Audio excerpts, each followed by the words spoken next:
Bonjour Monsieur le maire. Bonjour Monsieur le journaliste. Ravi de vous retrouver sur un autre plateau. Merci. Pour revisiter votre parcours d'homme politique, mais également la tendance actuelle avec l'actualité ambiante en Côte d'Ivoire. Il y a quelques semaines, oui, vous avez publié un mème, c'est-à-dire une image qui présentait un véhicule qui dévalait pour finir dans un ravin. Ça vous a valu une levée de bouclier, beaucoup d'injures. Alors, comment vous avez vécu la chose et comment vous percevez cela? Merci de m'accorder cette interview. Au début, ça ne m'a rien dit. Mais après, j'étais un peu mécontent parce que mes parents, mes enfants et tous ceux qui ont de l'affection pour moi se sont sentis blessés. Beaucoup de gens morts. Je pense que je ne suis pas le seul. Il y a beaucoup de cadres du PDCI aujourd'hui. J'ai reçu le week-end dernier un bon groupe ici, des cadres supérieurs, qui me disent qu'ils sont victimes des mêmes faits. Il y a des nouveaux militants, quelque chose qui est nouveau au PDCI, qui sont sur les réseaux, qui sont envoyés pour insulter les cadres. On va y revenir. Quelques-uns disent, peut-être connaissant pas votre parcours, que vous avez tout hérité, vous avez tout reçu du PDCI. Qu'est-ce que vous en dites? Qu'est-ce que vous répondez? Oui, d'accord, mais il y a un qui a dit que j'ai tout eu du PDCI. Je crois qu'on va en parler dans cette interview. Je voudrais d'abord dire que moi, depuis 1998, de 1998 à 2018, nous étions très actifs sur le terrain avec les cadres et tout ça. En tout cas, on a donné tout ce qu'on pouvait pour le parti. Mais je vais relever certains faits, comme ils disent que moi j'ai tout eu du parti. Je voudrais dire que en 2008, à Béomi, vers la fin de la rébellion, là, presque toute la population de Béomi avait basculé pratiquement au FPI, hein, grâce au travail de notre frère, respecté frère et ministre, M. Ameninguis. C'est nous, là, qui avons pris sur nous, avec nos petits moyens, de mettre les moyens de locomotion, tout ça, avec les moyens qui suivent, pour parcourir les 115 villages du Béomi à l'époque, pour demander au chef de village vraiment de ne pas se mêler de ces choses contraires, que le PDC est là, et le président me dit pourquoi aller les voir à cause des armes et tout ça. Et nous, on a fait ce travail. On a ramené pratiquement tout le monde, sauf 3 chefs de village qu'on n'a pas pu prendre et qui sont restés FPI, et un qui est aujourd'hui parti au RDR. On a fait ce travail. Et il faut dire que en 2012, j'ai été rejoint, disons, par plusieurs cadres de Béomi et nous avons poursuivi le chemin ensemble. Et pour les élections municipales de 2013, malgré tout ce qu'on faisait sur le terrain, par contre, on était pratiquement seul sur le terrain, nous n'avons pas pu obtenir le parrainage du PDCI. Nous avons demandé à être candidat et notre candidature a été refusée par l'action de certains frères. Qu'est-ce qu'on vous reprochait concrètement? Non, parce que je n'étais pas leur candidat. D'accord.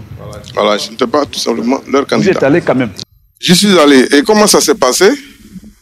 Lorsqu'ils ont refusé notre candidature, ça a été pratiquement une chape de plomb sur la ville. Et nous avons été appelés par les populations de la commune. Nous avons eu une réunion sur le terrain du sport, du football. Et leur porte-parole m'a demandé si c'était vrai que le PDCI avait refusé de me parrainer. J'ai répondu par l'affirmative. Alors ils étaient choqués, ils ont dit, bon mais écoute, c'est nous qui votons, c'est pas le PDCI qui vote. Présente ta candidature, nous allons voter pour toi. C'est ce qui a été fait. Donc j'étais candidat indépendant contre 4 autres candidats, dont le candidat du PDCI, le candidat du RDR, le candidat du FPI et un autre candidat indépendant. Et nous avons été élus et nous avons remis notre victoire au PDCI. Bon. Nous étions délégués PDCI. C'est-à-dire, en 2013, après les élections municipales, j'ai été nommé délégué PDCI. Et lorsque il y a eu la visite d'État du président de la République actuelle à Bihomi, en novembre 2013, nous étions devant quand j'ai entendu derrière moi quelqu'un qui luttait des places. Il avait des problèmes avec le protocole. Je me suis retourné, j'ai vu que c'était un aîné qui voulait à tout prix s'asseoir devant aussi. Je pense que ça n'a pas marché. Et le fait que moi j'étais assis devant, ça ne lui a certainement pas plu.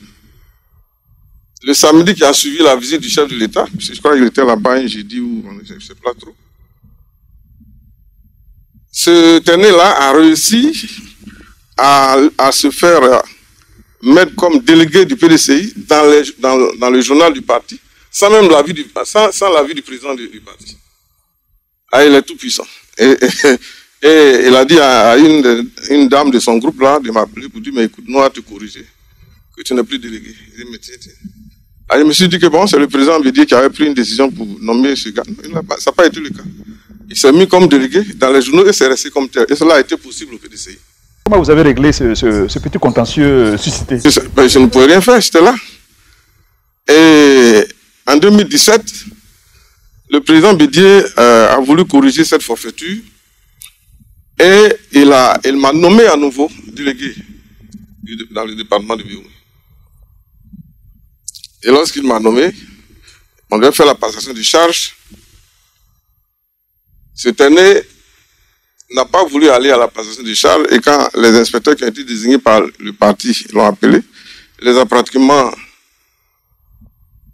rabroués et il n'est pas allé. Mais pourquoi le poste de délégué est si convoité? Parce que le délégué a une voix prépondérante dans le choix des candidats aux élections locales.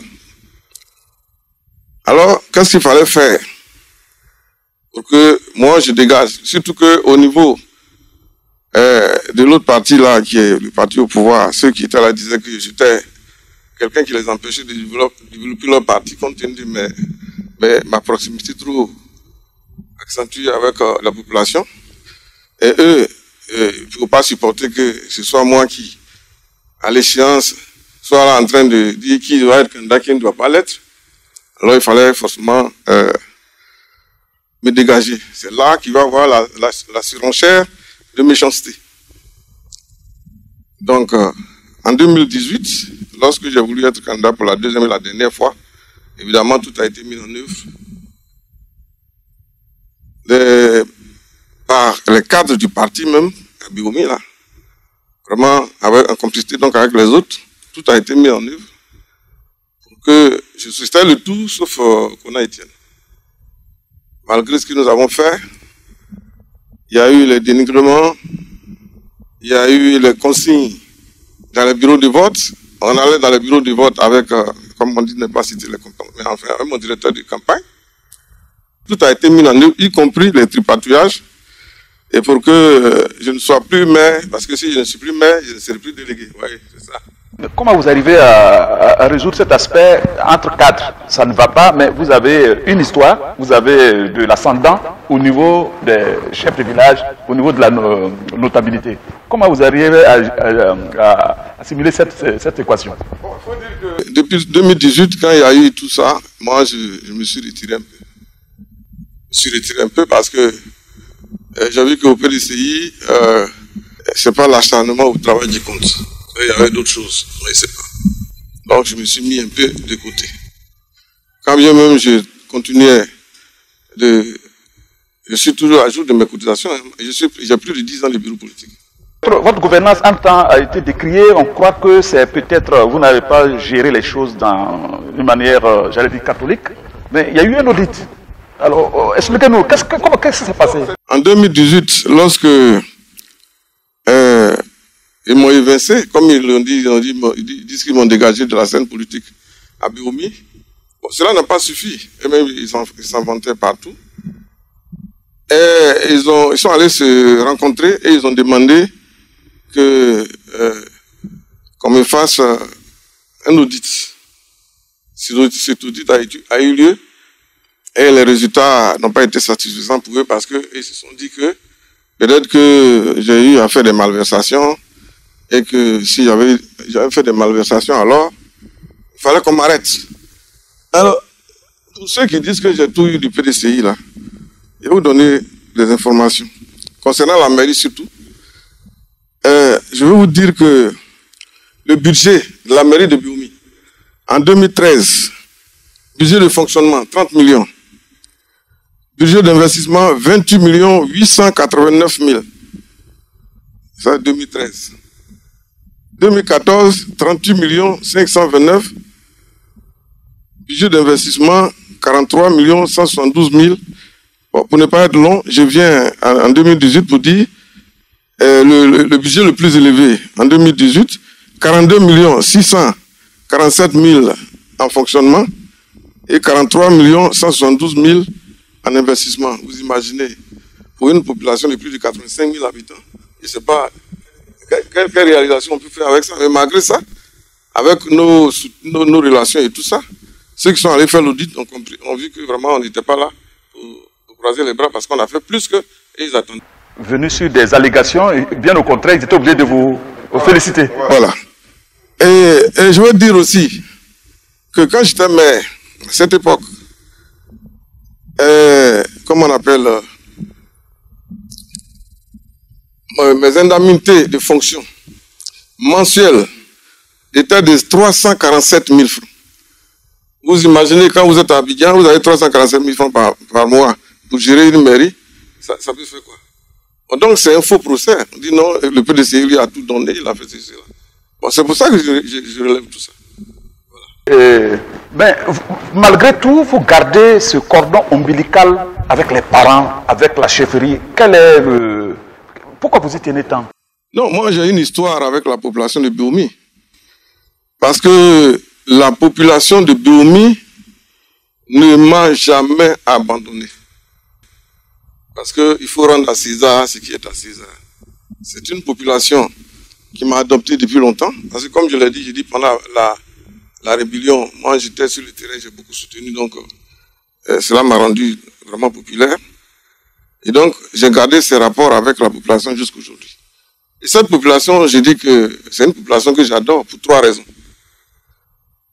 La première raison, c'est ce que je disais là tout à l'heure, j'ai dit que lorsque le PDCI a refusé ma candidature, ses parents m'ont appelé pour me dire va être candidat. Nous, on va te voter. Et j'étais opposé donc au candidat du PDCI, RDR, FPI, candidat indépendant, un autre candidat indépendant.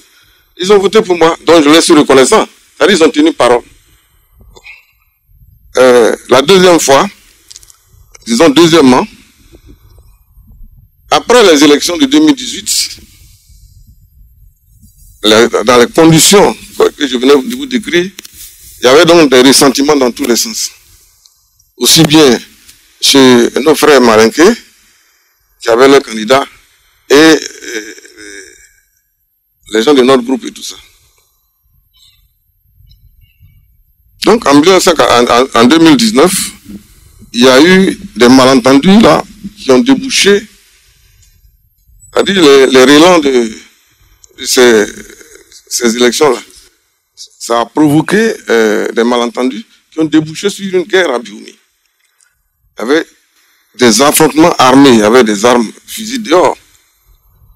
Et j'ai observé, j'ai pensé que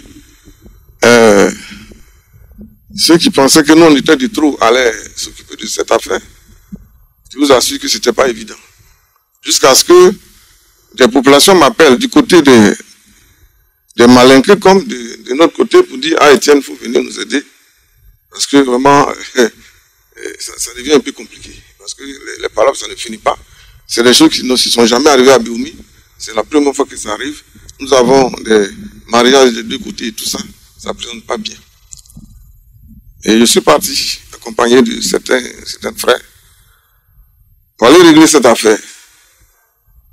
J'ai rencontré d'abord tous les parents baoulés. Et après, je suis allé rencontrer les malinqués. Où beaucoup de monde m'attendait. Les délégations venues de Vavois, d'Aloa, Ouaké, tout ça. Grâce à Dieu, j'ai fait cette médiation-là. Et la crise a pris fin. Et il faut préciser que quand je partais en ce moment-là, il y avait encore des cadavres dans les maisons. Et des gens ne pouvaient pas enterrer parce que les paroles n'étaient pas finies. Il il y avait encore les armes dehors. Quelle était votre recette? Alors que les gens tentent des approches qui deviennent inopérantes, vous arrivez à concilier les deux parties? Non, parce que j'avais des vieux rapports avec eux. Parce qu'il y a longtemps que moi, je marchais avec les deux populations. Donc, j'avais de l'audience, une bonne audience, au niveau baoulé comme au niveau malinké. Donc, le problème ne pouvait pas se poser. Et c'est pour ça que je suis parvenu à régler cette affaire. Monsieur le maire, alors que d'autres tentent des approches qui s'avèrent inopérantes quant à la résolution de la crise, la petite crise à Béoumi, vous avez vraiment la panacée. Quelle est votre recette? Je ne sais pas s'il y a eu des approches inopérantes, hein, parce que tous les gens qui allaient en ce moment-là, les frères qui partaient, ils étaient derrière le préfet ici. Or, le préfet, c'est un responsable administratif. Il faut aller au contact de la population, ce que les autres n'ont pas pu faire. Donc, ils n'ont pas la méthode, mais puisqu'ils n'étaient pas habitués à eux. Moi, je suis familier aux deux populations.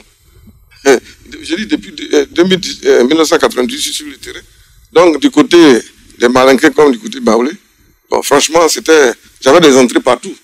Bon, les autres n'avaient pas cette chance-là, parce qu'ils n'avaient pas construit ces contacts-là auparavant.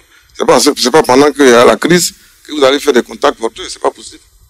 Et donc, en fait, c'était pas quelque chose de particulier que j'ai réussi, mais c'est parce que j'étais beaucoup au contact des populations.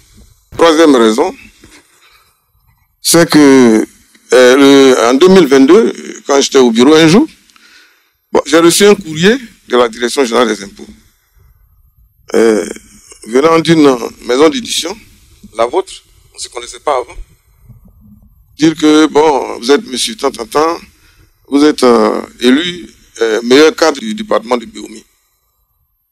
Bon, vraiment, je suis tombé de nuit. J'ai envoyé 2 de mes collaborateurs, dont Eli, docteur Emmanuel Koufi, qui est professeur d'université. Je les ai envoyés chercher l'emplacement de votre direction et puis aller prendre les nouvelles. Parce que ça, bon, moi, je ne comprenais pas grand-chose. C'est là qu'ils m'ont rapporté que vous êtes une institution qui travaille au plan national, vous travaillez à l'administration de l'État ivoirien, et que votre but, c'est de rechercher dans chaque département les cadres qui sont proches de leur population. Et qu'est-ce qu'ils font, ce qu'ils apportent et tout. Et que quand vous êtes arrivé à Béoumi, selon vos enquêtes, c'est moi qui ai été désigné par mes parents comme étant le cadre qui est le plus proche d'eux. Et donc, c'est vrai que, bon, on m'a dit que, votre patron m'a dit que vous avez consulté aussi les cadres même, qui ne sont pas politiques, mais qui de Béoumi, qui étaient à Abidjan, ainsi que ma hiérarchie, au niveau de mon service, mes collègues et tout ça. Il y avait tout cela. Mais je pense que le déclic est parti de Béoumi. Et lorsque vous êtes arrivé à Béoumi, si eux, ils avaient désigné quelqu'un d'autre, vous ne seriez pas venu chercher comment on appelle ça, à me donner ce prix. Et donc, pour ces 3 raisons, et moi, je suis très attaché à cette population. Et je crois que notre histoire n'a pas encore pris fin. Et il y a beaucoup de choses à faire encore.